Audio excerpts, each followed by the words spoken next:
We've got with us this morning Grant Wilson. Grant is a Senior Executive with Vision Australia.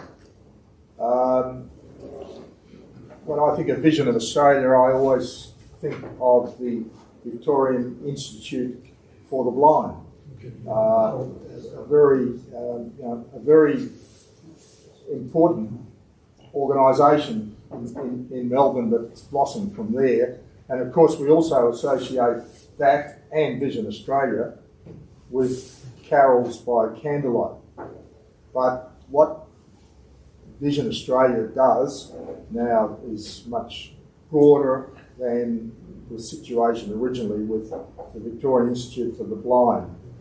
So Grant is Senior Executive with Victoria's East and regional areas, and he's going to tell us about Vision Australia, about issues they deal with, what they make available for people who have issues with respect to vision. And I think there's a fair number of us here who are in that category. So please make him welcome. Thank you, David, for that very warm welcome, and it's a pleasure to be here. And I must admit, I loved that talk before I started. I was I'm old enough to remember Coot Island going up in smoke and working in the city, so that brought back memories. But that whole talk was fascinating. Thank you. Look, today is really, I'm going to run through a few things, but I'd love your questions as well. So it's nothing worse than just sitting and listening. Best thing is someone asking questions, even if it's about a friend. You know, I've got a friend who has a question. You know, I don't mind. Whatever that looks like, happy to answer what I can. And the only other thing I probably should mention is that I'll cover a few topics about vision and things like that. My background is in technology, doing adaptive technology, a whole lot of technology stuff over the years. I'm not an orthoptist, but I've been around this area for long enough to be able to talk about it in some sort of detail. But just make sure you realise that I'll cover these areas, but you've clearly got your specialist support where you need it. So just want to make sure there's no confusion there. So I thought I'd run through a few things today. Who is Vision Australia? As mentioned, there's been a bit of a few iterations. It was the Royal Institute for the Blind, RVIB, going back a long time, an association for the blind, and a few of these groups that came together. I don't even know when that was. It must have been about 20 years ago, and they formed into what is now Vision Australia. So we'll talk about that. What does vision impairment and low vision mean? I mean, everyone seems to think either you have full vision or you have no vision, you're blind. It's changing so much. Now with the medical advancements, less and less people are becoming totally blind, which is a good thing. I'll cover some of the common eye conditions and what does having low vision, what sort of impact does that have on you as a person? And then I'll also touch on some of the services that Vision Australia does. And from the outset, I'll let you know that's quite extensive. I'll also mention that my site's not great. So if you want to ask a question, make sure that hand's high and it's making action because you might get missed. And if it gets missed, it's nothing personal. Just make sure someone realises. So just yell out. So a couple of things about Vision Australia. It's a national organisation. We mainly have representation up and down the east coast of Australia, although with the needs in the Indigenous communities, we've now got representation in Alice Springs and in Broome, and we're working in very collaboratively there with local communities to try and work out, because the way we deliver services maybe in the east coast, it may not work so well in these Indigenous communities. So they've got a huge demand and quite a high percentage of people with vision impairment. So we want to find a way to work with them and provide services where we can. We also are in Perth. We support about 27,000 odd people who have a vision impairment of some kind. And what am I going to say here? as I mentioned, there's actually 28 different offices around Australia where we have representation. Some are larger, like I'm based at Kooyong, and that's quite a large site. Some of the other ones in my area, Warragul, for instance, we've got 2 people up there. So even though we've got 28, they're not all the same size. And the part I just included stats in my thing here, just jumped out at me a little bit. Out of all the people who are on the NDIS, who are participants on the NDIS, only 2% have low vision or blindness. That always jumped out at me. I assumed it would be higher than that. I just included that because I found that interesting. So when someone says they have low vision or vision impaired, what does that mean? It means, okay, you need glasses, you need whatever. So I thought I'd run through a couple of things. We've all probably heard of 20/20 vision. That's actually an American term, but it's used and no problems. In Australia, we tend to refer to 6/6 vision. And what that means is someone that has full vision compared to someone who maybe has diminishing vision. So if they can see at 6, the other person can see at 6. So the vision is about the same. Then we move down to low vision. So a person with 6/6 vision, they can see the same detail as the vision impaired person, but at 18 metres in that first case. So they can be 18 metres away from the same object and see the same detail as the person with low vision can see at 6 metres.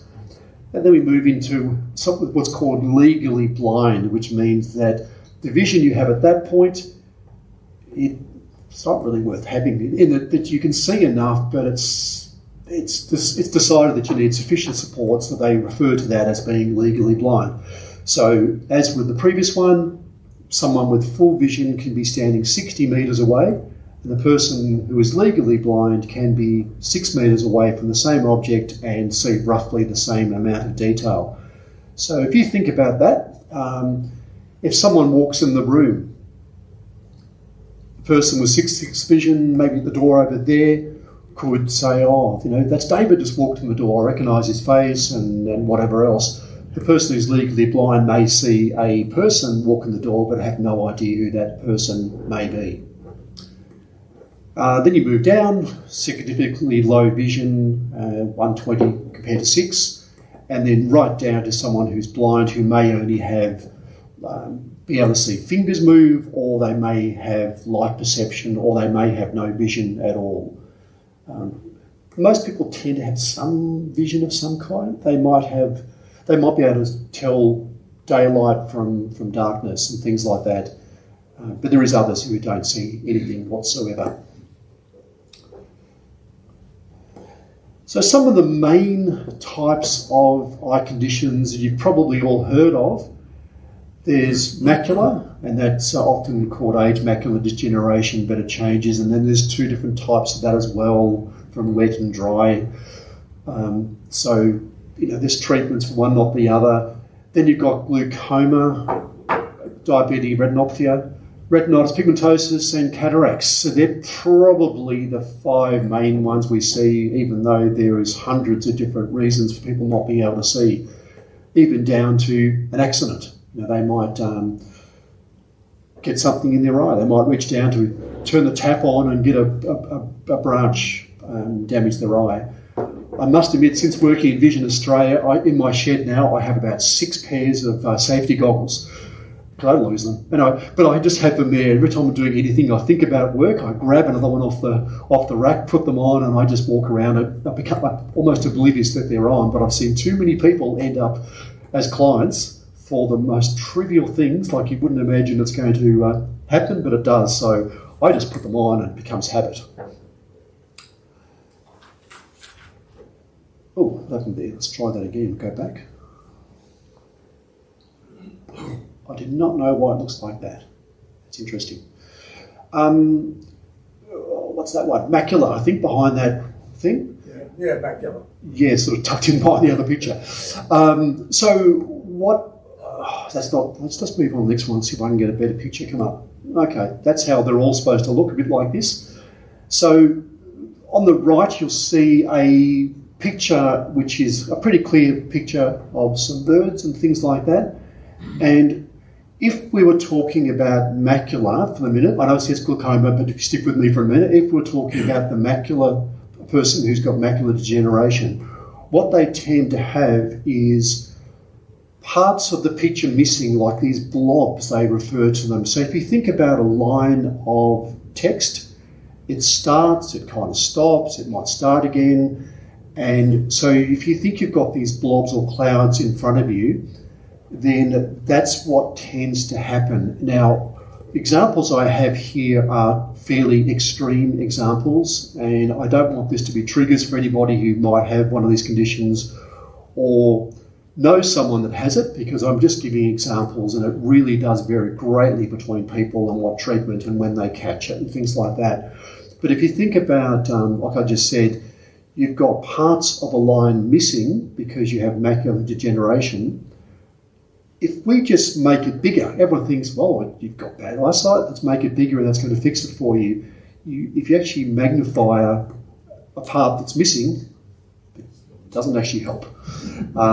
So it's about trying to get things like contrast correct, whether it's reverse polarity, so you've got white writing black background, or just a whole lot of things. Working with the person, like with all these things, it's very much about saying, you mentioned you've got macula, does this sort of thing help you? And we keep on looking for options. We have a good starting point, but then we work with the person to find out what that is.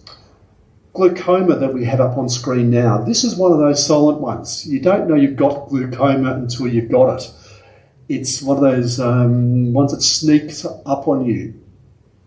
What happens is your peripheral vision gradually creeps in, and it does it so slowly that you just make adjustments. But what you might find, you walk past a desk and you might bump it, and you're thinking, oh, it's a bit silly, I shouldn't have done that, or something. You just realise you're not seeing things on the side that you would normally have. So your field of vision is reduced, and you might not see someone there. If you're driving a car, you might not see that car coming up beside you. It's all these little things that you're thinking, oh, I just missed it. Oh, well, no, my bad, I just made a bit of a fool of myself. I bumped that person or bumped that corner, that hurt. And you move on. It's not till you get something checked that the optometrist might say, I'm seeing something here and I really think you should get that checked by an ophthalmologist and do a bit of a deep dive. So, like I said, with glaucoma, mainly it's the peripheral that creeps in and it reduces your field of vision down to a sort of central vision, and you also get some clouding going on. But again, with macula, good thing about glaucoma, and I'll touch on this a bit later, is there's some advancements in this area occurring all the time. If they catch it early, they can give you drops and a whole lot of other treatments they can't reverse things like glaucoma at the moment, but they can certainly, if they catch it early, they can typically stabilise it. And they'll become part of my key message. Get checked. What else we got here? Diabetic retinopathy. So I think we've all heard about someone who's got diabetes of some kind. In fact, I spoke to a group up at Warragul only a few weeks ago. It was actually the diabetes type B support group. And I mentioned, I was speaking to the converted because I said, you've got to keep this diabetes under control. And the person running the group nodded very, thankfully, because I was speaking to the converted. But what actually happens in this area is you get little bleeds at the back of the eye and they heal in most cases. It's like when you scratch yourself, it heals and you get a little scab and a bit of scar and, that wasn't great, but done, move on. Same sort of thing happens in the back of the eye. We get all these little bleeds and they get a little scab and then they heal. Every time you get one of those, that part of the vision is no longer available to you. And in this extreme case here on the left, you can see that there's been probably hundreds of little bleeds that have occurred over time.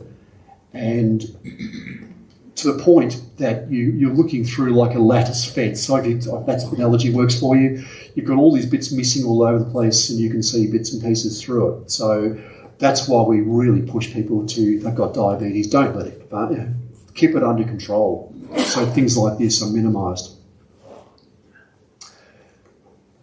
So You may have got the hint I was going here. So get your eyes checked. It's once a year is usually enough, and most cases it's bulk billed. So you can just make it a time with your optometrist, get checked. If they see anything of any concern, they'll say to you, look, I'm seeing something, I'm a bit uncomfortable with that. I'm going to refer you on to an ophthalmologist. The ophthalmologist will then have a deep dive and, they might dilate the eye or have a look, and they'll actually determine if you do have one of these conditions. And if you do have one of these conditions, what treatments can be made available to you as soon as possible. It's really about trying to maintain the vision that you have. There's all sorts of talk over time about the bionic eye and a lot of other treatments, and let's hope one day that is something that they can offer. But at the moment, I'm not hearing too many advancements. I think that the next big thing, I was talking to the orthoptist at work the other day, and they seem to think that gene therapy is probably the next big thing in advancements in trying to treat some of these conditions.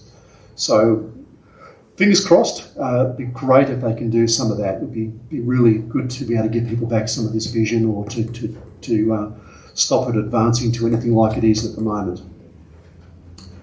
Oh, just before I move on to that, I should probably just touch on that briefly. These terms can be interchangeable and a bit confusing. So your first point of contact is typically your optometrist, just your local optometrist. They do glasses, but they also look for any conditions of concern. Then you have your ophthalmologist, as I touched on before, who do all the more medical side of the support. At Vision, and this is probably a bit of a future slide, we have people called orthoptists. And an orthoptist's job is to help you understand what vision you have as far as what the condition means, and also how to maximise the use of the vision that you have. Now, whether it's different sorts of lights, different sorts of text sizes, it's all about sitting down with the person and really trying to let them fully understand what they have and what they can do with what they've got. So it can be a simple thing, like if they're sitting facing the window and they've got cataracts. Cataracts tends to cause this sort of glaze in front of your eyes. You get like a haze, and glare is a real issue. Where the orthoptist might say, look, if we just turn you round and give you diffuse lighting, not direct lighting, see the difference that makes. And they do a lot of work in that space to try and let people maximise the use of the vision they do have. So when someone has poor vision, each person may have a vision loss of different kinds, and just because they've got one sort of condition doesn't mean they've got exactly the same symptoms as someone else. All these things are guides, and we really do treat people individually for that reason. But if we just go down through this list, it gives you a bit of an idea what impact low vision may have. So you get poor clarity of vision. It may be blurry, not always, but it can be blurry. And you don't pick up the small details. We talked before about recognising someone like David when he walks in the door.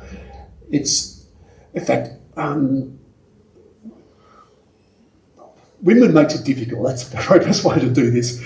One day they can have their hair up, next time it's down, then it's blonde, then it's red, and it can change greatly. And if you don't see those fine details that you will if you've got full vision of someone's facial structure or their eyes or things like that, it can be really difficult. You don't have that fine detail that others might have. So that can be a disadvantage. Depth perception.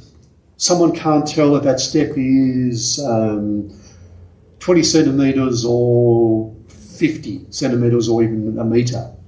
They'll sort of come up to it and either double guess it, or they might have a fall because they've not realised that there is actually a change in the surface, especially if those changes are not defined in any way. If you've just got I've seen a house that had this beautiful timber work all the way up the corridor. Halfway there was a step down, but there was no tread on the edge. There was no change of direction with the timber. It was just straight timber all the way through. Looked amazing, And that's the sort of thing that can really catch people out who've got low vision, and they can so easily fall if you don't know that's occurring. Sensitivity to light, and again, that can just be, I touched on before with cataracts, with the glare, but it can affect others as well. Even their ability to change from being in daylight to walking inside a building, their eyes can take a lot longer to adjust. So sort of being almost instant when you walk in the door and sort of blink twice and then you can just walk around the room, it might take them 10, 20 seconds or if not more to adjust. So you've got a period there where they really are struggling to know where they are, what they're doing, and if they've got to walk in and navigate through chairs or whatever, you can imagine how that can be quite challenging, or it could be dangerous if there's a step inside the door in an unfamiliar area. Although most of our clients, they need more lights, not less. But, you know, that's what I'm saying. It's very much about the individual. And some conditions, especially if they're left untreated, they gradually degenerate and they can eventuate in total blindness. Like I mentioned earlier, thankfully that's less and less with a lot of conditions because they are being caught early and they are being treated. Others, conditions that people are born with, maybe, let's go extremes, absolute extremes here. They have no eyes, the eyes are damaged in some way at some point in time. Or the condition, you're born with something and there's no cure and it is what it is. It's pretty stable. The other really big thing, and this is where I think your group could be really powerful, it's things like social isolation. A person may start to have diminishing vision and to come in, they can't recognise their friends. Or if they're going out for lunch and there's a menu and they're thinking, I can't really read that. Or if they go to a new venue and they think, oh, gee, I need to go to the bathroom, and they don't know which is the male or female, and, you know, it can get awkward if you walk in the wrong door.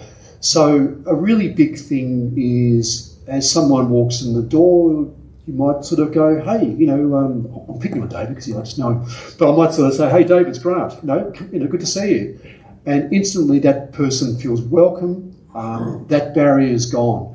And it's just inclusion. So as you realise someone may be struggling with their vision, by doing really small things like that, just acknowledging the person when they walk in, that's massive, because otherwise it's so easy to withdraw and just end up living a very solitary life just at home and maybe only going out with their partner, wife, husband, whatever it might be. So it's really nice, especially with groups like this, where as you get older, everything, our bodies aren't what they were when we were 20, and if eyesight starts to change, making people feel included is a really big thing, because that way they'll keep coming to groups like this and they keep that inclusion going on, which is super important. So part of what I was just talking about is the etiquette we do when we have someone when we know has low vision or no vision. So we even always introduce ourselves. I'll always sort of say, hi, it's Grant. Even if the person knows me quite well, and that is super important if I'm out of context, if I'm just the local Bunnings or Coles or whatever it might be, and I see someone, I'm the last person they expect to see. And they're navigating their way around the shop and I'm just another person. But if I see them and say it's me, it really means that for them, they instantly know who I am and we can have a conversation and go from there. So that's a really good thing to keep doing, especially when you're not in an environment like this where they're not expecting to see you. Alternative formats, if you're sending out information, you may choose to do that. You might speak to the person and say, actually, if you can make the print a little larger and a little darker, that would be so helpful. For others, you might just say, I'll send you an audio file. So when you send them a text, you might send them an audio message, not a text message. It all gets down to what the person finds easiest to cope with. Most people these days have all this tech though, and they can have text read to them, or they can actually use their phone and scan text and have it read to them. So there's lots of options, but having a bit of a thought around that can just help break down those barriers. Workspace, clear. So if you've got cables across the ground, chairs sticking. No, like clearly here you're all over your work health safety. There's no problems about chairs or obstacles or cables. No. But you get the idea. If you've got someone around like that, then you do have to make the extra effort just to sort of keep chairs in, bags off the ground, because you don't want someone tripping over a bag, especially a black bag on a black carpet. The contrast just isn't there. So that's why it's good to do that. And some examples. Oh, that's a bit interesting. Oh, so some of the services that Vision Australia has, and if I can put it this way, we really do provide a holistic support depending on the person's stage in life and their needs and all that sort of thing. I touched on orthoptics before, making the most of understanding what vision you have and then making the most of what you've got. Occupational therapists, they're really about daily living. Everything from matching clothes. If you can't quite see, you walk out with orange pants and green top or something, I don't know, whatever it is. You knowing how to sort your wardrobe so you know what you've got, like matching socks and the same colour. If you're cooking, how do you do that safely without burning your hands on the stove when you put them in? Or how do you know that you've get rid of that. If you try to put something in the stove, people often burn their wrists or their hands. If they're trying to pour a glass of water, how do they know when the water's at the top of the cup? And a whole lot of things. As you can tell, if it's too hard, you don't do. So they do a lot of work in that space about that daily living, independence and safely. Access technology, any questions, that's me. That's all about making technology accessible. So whether it's a phone, a computer, anything to do with technology, and we're doing a lot of work in the AI space at the moment, and also those smart home devices. We love those because a lot of them don't have a screen or a keyboard. You talk, they talk back. Tick. So they work for us. Orientation and mobility, that's people learning how to get around. If they want to get from home to the local shops, to work, whatever it is, people there teach everything from cane use through to using apps to know what tram or bus is coming, because people can't often see the bus numbers or things like that. So they do a little work. And the last one is a big wellbeing program where we get people together who have low vision, and they do outings, they do a whole lot of group work where all the barriers are removed, and they just come along, we just give each other cheek and have a bit of fun, and they do outings, and they're always up for a restaurant, and we're trying to, at the moment, we're trying to organise a day where they go sailing down at Albert Park Lake. So they do all sorts of weird and wonderful things, and we get speakers in, and that's a lot of fun. And unfortunately for a lot of people, their one day a week with us is their one outing for the week. And we'd love to change that with people being welcomed into things like Probus, Lions, whatever it might be. Thought I'd run through some very quick examples. I do feel like it's me doing all the talking, but that's okay. Things like magnifiers. Everyone thinks low vision magnifiers, but you really have a few different types here. You've got the typical little handheld one you might have. Then you have one in the middle which has a light on it, so it actually illuminates what you're looking at. And the one on the right-hand side has a stand on it, especially people who've got tremors. If they're trying to focus, you've got to have a magnifier at the correct length for what you're reading. And for some people, that's really difficult if they get tired arms or they've got a tremor. So those ones have got stands, so it keeps the focal length constant. Then down the bottom is one of the computer options where we can actually make a difficult thing quite simple with some big tiles on a computer screen that people can select from. In the home, we've got things like talking scales. So the top one's there is like a measuring jug that tells you how much fluid is in it. The middle one is a scale that you can stand on, and it tells you how much you want to weigh, and hopefully it lies by about 5 to 10 kilos, so we're all happy. the right way, the down way. But again, if you've got low vision and you can't see the numbers, that one talks to you. And then we've got a lamp over there, which is a light that's also got a magnifying glass built into it. You could have things like a little badge that says, I have low vision. And again, if you walk into a shop and you've got that, before the person says, why are you asking the question when it says it just there? They can spot that writing in, or even a bus driver. It just takes away that barrier. They go, oh, I understand now, no problems. That's for someone who may not have a cane, but does have low vision. I've included that red mat over there. Well, it's actually a chopping board. That's really about contrast. So if you put an onion on there, or an apple or something, you've got good contrast. You're not putting white on white, black on black, or whatever it is. So we've got multicoloured boards depending on people and what they can see best, and we encourage them to use something like that so when they're working, it just makes their job a lot easier. Computer stuff, there's keyboards with big letters, contrast. We have white on black, we have yellow, we have black on yellow, we have white on black, so different keyboard colours. We've got a reader there. You just put a bit of paper in front of it. Doesn't matter which way, up the right way or around the wrong way. You hit a button, it scans it, and it reads it back to you. Super simple, works really well. And the last example over there is a little handheld device, and you point that at text, takes a photo. Within about 2 seconds, it reads it to you. And again, I mentioned earlier about a computer screen, which we can change to have these big tiles, and it's a very simplistic way of getting through like that. And the last one I've got there on the right is we've got a huge library at Vision Australia. Thousands and thousands of books, audio books, narrated by some wonderful actors and things like that. Some people just want to listen to whatever book that person read. For others, we have daily newspapers. Now, they're not narrated, they're a computer voice, but we do make daily newspapers and magazines available through the same service, and that's just a little player that does that for them. And just for leisure, there's things like large print cards and Scrabbles, and the bottom ones I'll just mention briefly is the bottom right are fit over glasses, so they actually go on top of normal corrective glasses. They're sunglasses, but they wrap around the side, so all the glare from the edges that often causes issues, or from above, is minimised.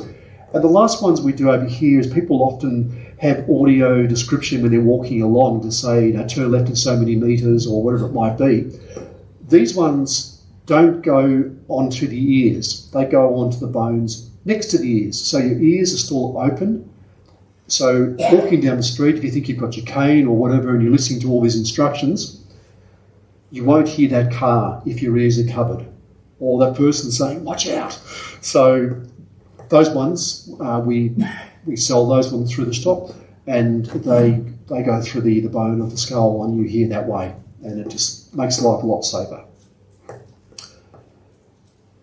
Okay, I thought I've been doing a lot of talking, and I've covered a lot, but effectively, if you know of someone or you have any questions for yourself, we really welcome any contact about that, even just inquiring, look, mum, dad, whatever, have been diagnosed. I've got a friend who's got it, who's a bit nervous about what's going on for them. There's a phone number there. You can email us, or you can even go to the website.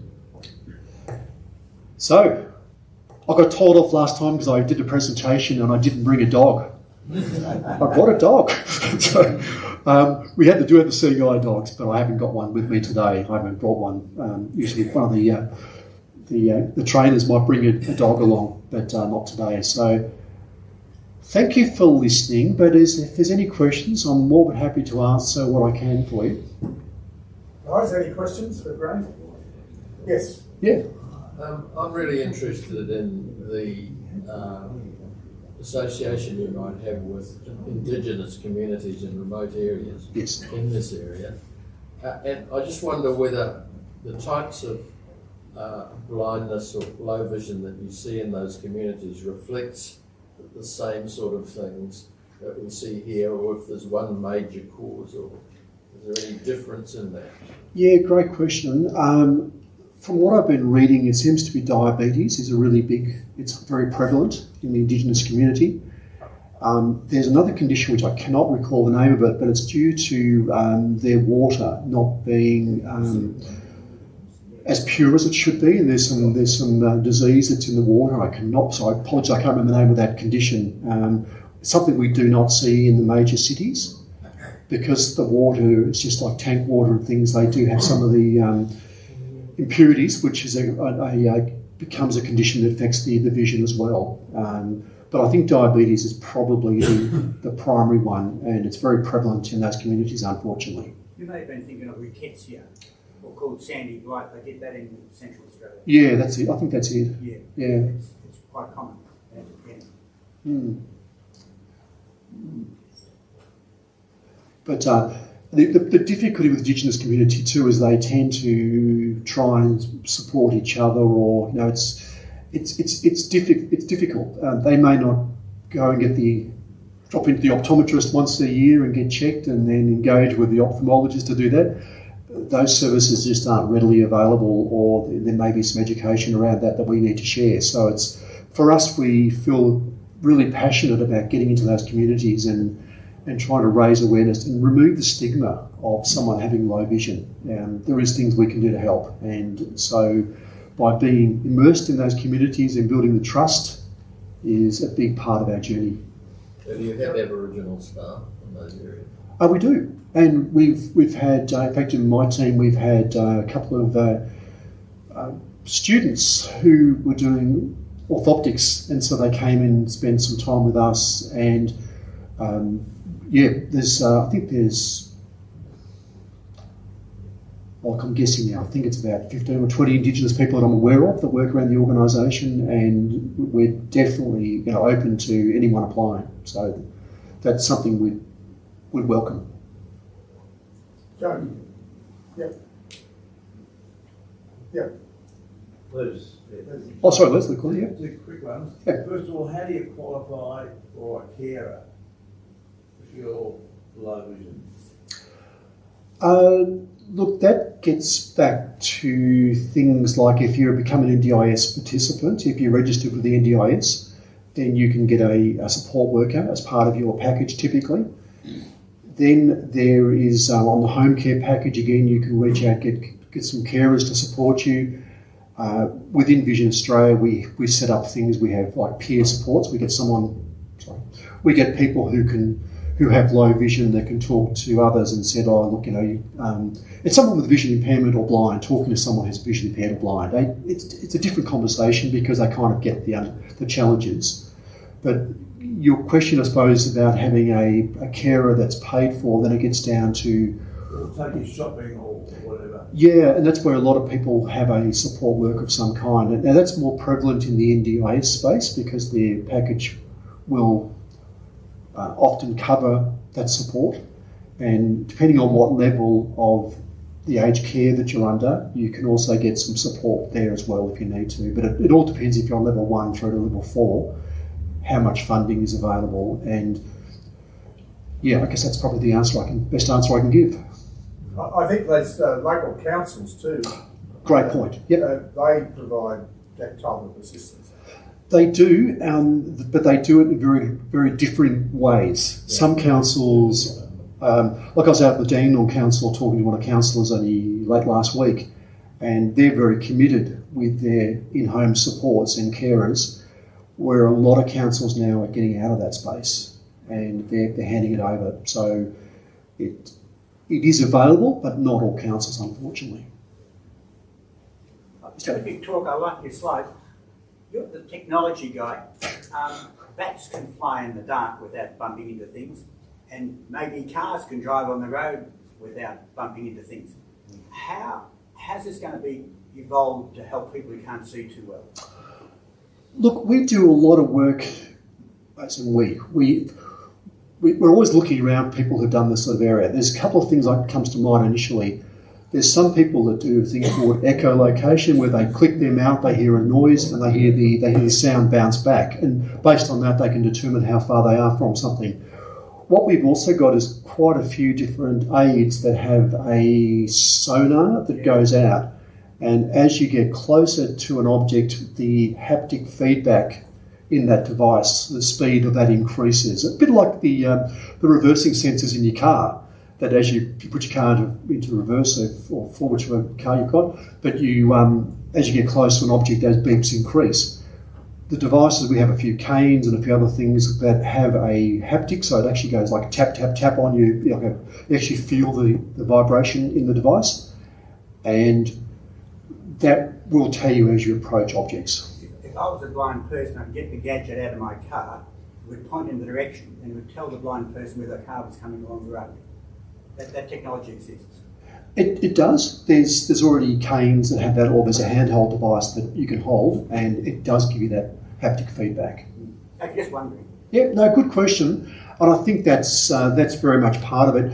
But you can get almost sensory overload. You can get so much stuff telling you what's going on that you can almost get a little bit confused. So it's some people who are really low vision or blind, they just want that standard cane. Just hits the ground, and as they walk along, it tells them, hey, there's a step, or I've walked from the concrete onto the grass, and they can feel the difference. So they come back over to the concrete, and they do things like that. But there is always new aids coming along, and the AI space for us is something we're looking at very closely because of a simple thing. You can use your phone now and point in the fridge and say, what can I make for dinner tonight? And it will say you've got, I don't know, milk and eggs and carrots or something, and it'll make something out of that, and you can turn that into a recipe. So there's a lot of advancements that just remove a lot of the barriers that we may have had previously. Hi. A person with low vision or a blind person, Yes. totally blind, what about their balance? You know, how you were saying if they move off the path onto grass, they can feel it with the cane. But is there a problem with balance? Yes, that's a really, really intuitive question. If you try and stand on one foot, they will say, focus on an object, get your bearings, and do that, and just keep focusing on that item, and you can stay balanced a lot longer than you will otherwise. Close your eyes and try to do the same thing, and it's a lot harder.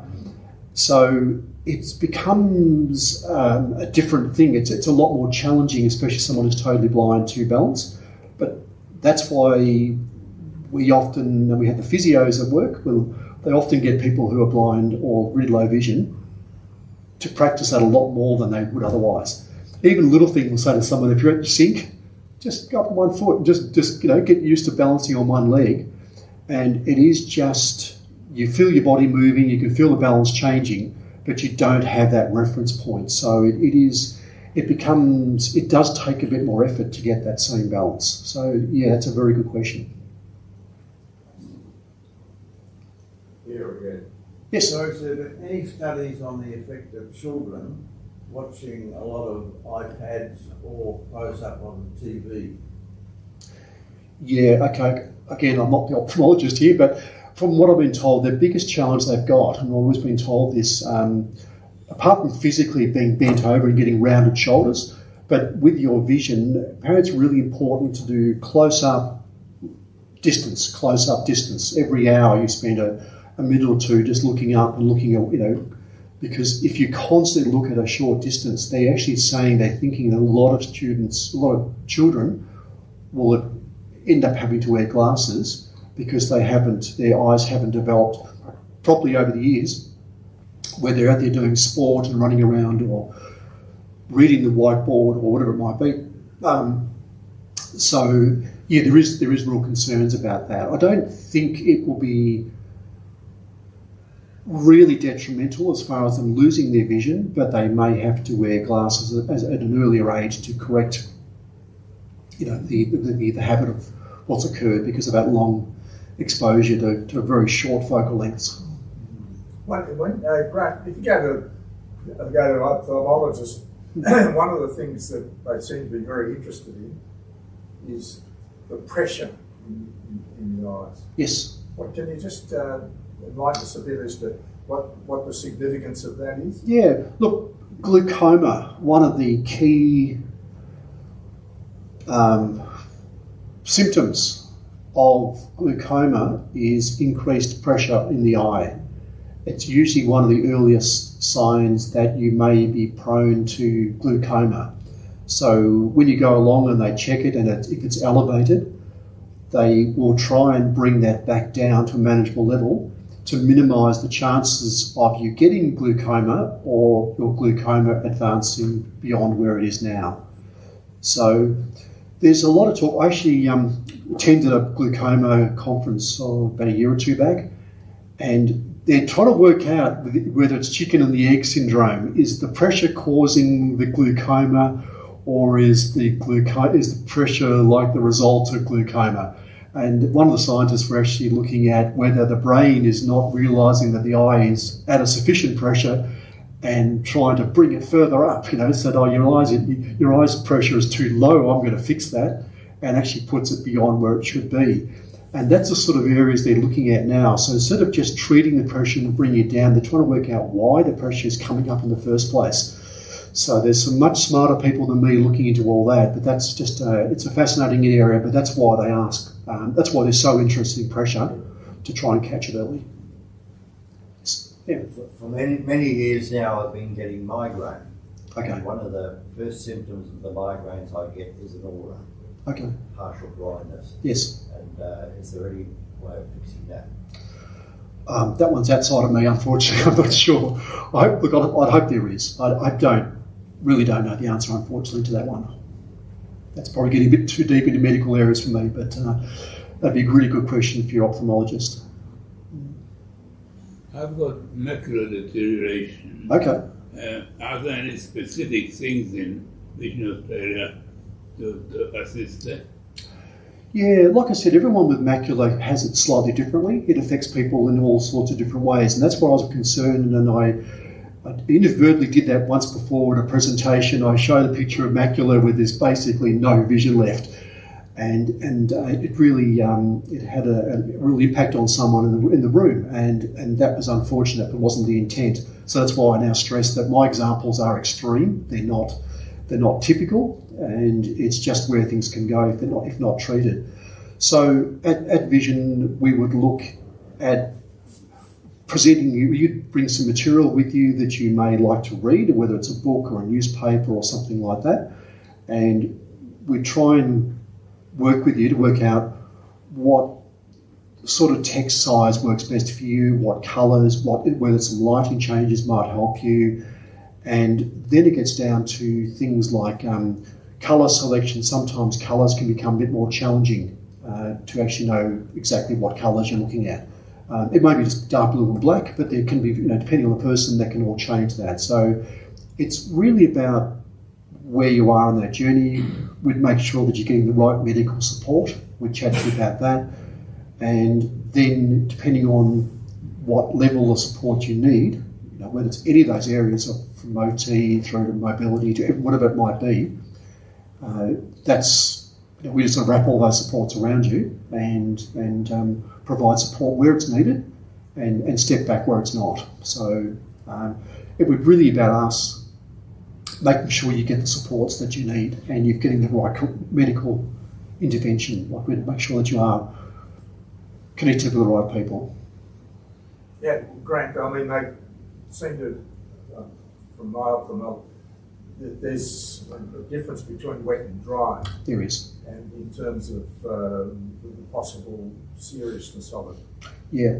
The wet, they can do injections, and they do these regular injections, and it seems to maintain the vision fairly much. It seems to keep it somewhat stable. The dry, they are still looking at advancements, and I don't think there's a lot they can do with dry at the moment, from what I've been told. But it's the wet, which thankfully they can treat to a point that they can maintain. They can't cure the macula at this stage, but they can retain a lot of that vision, which they couldn't do maybe even 5-10 years ago. So it's great that that option's now available. All right. Well, thank you, everyone. I've really enjoyed getting to know you a little bit, and thank you for your questions, which were actually really well thought through. That's good. Thank you.